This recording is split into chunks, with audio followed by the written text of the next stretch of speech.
Vers le premier dimanche de l'Avent, année C. Évangile de Jésus-Christ selon saint Luc. En ce temps-là, Jésus parlait à ses disciples de sa venue. Il y aura des signes dans le soleil, la lune et les étoiles. Sur la terre, les nations seront affolées et désemparées par le fracas de la mer et des flots. Les hommes mourront de peur dans l'attente de ce qui doit arriver au monde. Car les puissances des cieux seront ébranlées. Alors on verra le Fils de l'homme venir dans une nuée avec puissance et grande gloire. Quand ces événements commenceront, redressez-vous, relevez la tête, car votre rédemption approche. Tenez-vous sur vos gardes, de crainte que votre cœur ne s'alourdisse dans les beuveries, l'ivresse et les soucis de la vie, et que ce jour-là ne tombe sur vous à l'improviste comme un filet. Il s'abattra en effet sur les habitants de la terre entière. Restez éveillés et priez en tout temps. Ainsi, vous aurez la force d'échapper à tout ce qui doit arriver et de vous tenir debout devant le Fils de l'homme. Acclamons la parole de Dieu. Bonne nouvelle, évangile. Au milieu de toutes les crises de ce monde, Dieu vient. Il vient pour nous sauver. Il vient offrir gratuitement son salut. Dieu vient au milieu même des crises de nos vies. Dans nos relations, dans notre travail, dans les événements du monde, oui, chacun, nous avons besoin de nous ouvrir à cet évangile qui change tout.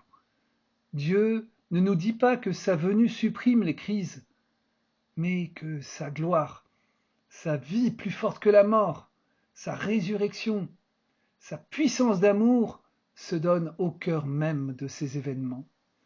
Devant les crises, chacun est provoqué à un choix, la peur et l'angoisse ou la foi et la prière. Devant les crises, je peux mourir de peur. C'est la logique des médias, toujours promptes à donner écho aux catastrophes pour faire de l'audimat. Attention, je peux me laisser prendre à ces filets de l'angoisse et de la peur au point d'étouffer en moi la confiance fondamentale de la foi. La logique de la foi m'invite à une attitude paradoxale, presque une provocation devant les crises. Redressez-vous, relevez la tête, car votre rédemption, votre délivrance approche. Il ne s'agit pas de l'attitude de celui qui est hautain parce qu'il est plein de confiance en lui, mais de l'attitude des fils du Père tout-puissant en amour.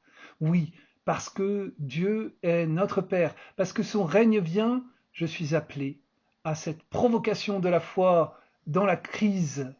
Redresse-toi, relève-toi, ne te laisse pas écraser par le fardeau des soucis, ne laisse pas ton regard tourner seulement vers la terre, comme écrasé par les soucis, mais regarde le ciel, regarde avec les yeux de la foi, avec les yeux du cœur.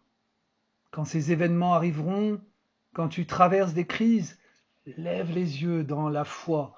C'est là que tu pourras voir, comme Étienne, quand on le lapidait, la venue du Fils de l'homme dans les nuées. C'est comme si les nuées dans nos vies étaient les crises. Cela me fait penser à cette image que les montagnards connaissent bien. Quand on arrive au sommet d'une montagne et qu'il y a des nuages, il nous est parfois donné de vivre cette expérience si belle de percer les nuages et de voir s'ouvrir devant la mer des nuages et le soleil qui illumine leur surface. Ainsi, les crises, c'est comme la traversée des nuages et du brouillard en montagne. Il nous faut croire, comme disait la petite Thérèse dans un de ses poèmes, au-dessus des nuages, le ciel est toujours bleu. Oui, Dieu vient au milieu même des signes contradictoires, des crises, des épreuves, des joies aussi. Dieu vient, le règne de son amour est tout proche.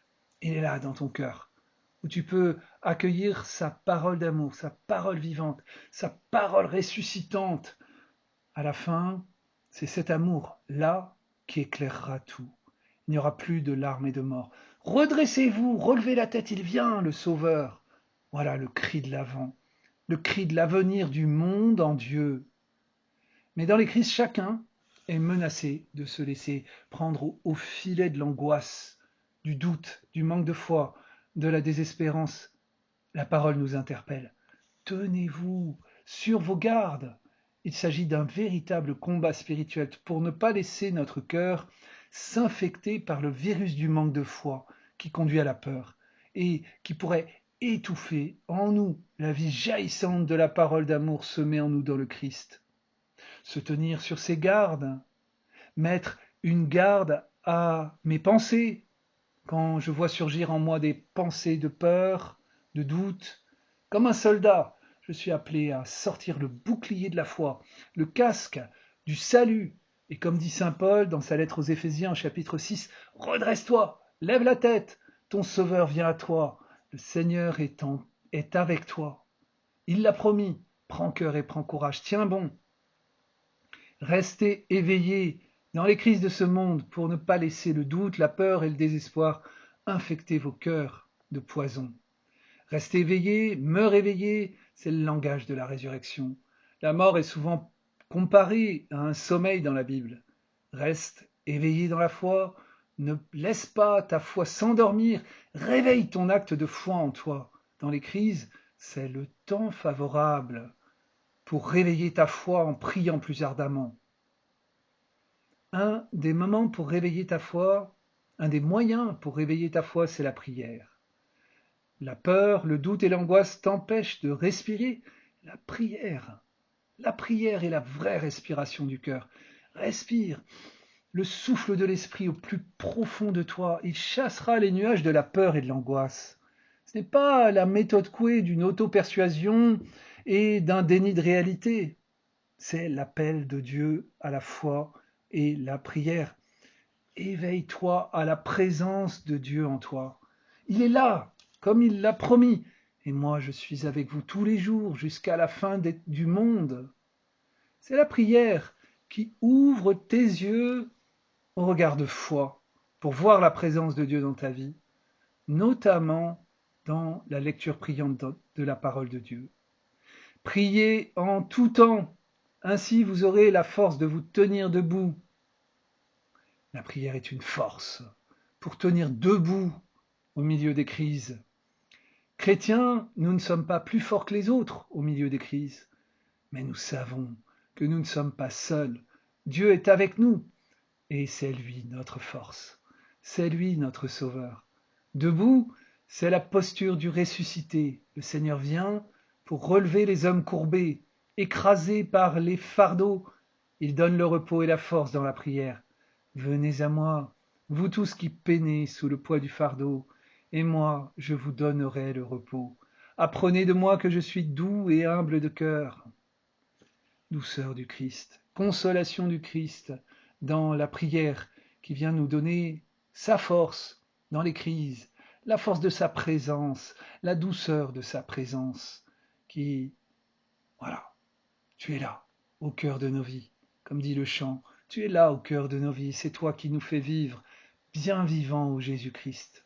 Voilà la bonne nouvelle du salut qui vient, qui résonne dans cet évangile pour nous ouvrir à ce temps de l'Avent. Voilà la bonne nouvelle dont nous sommes appelés à être les apôtres au cœur de ce monde menacé par la peur, la désespérance. Alors, bonne mission, bon Avant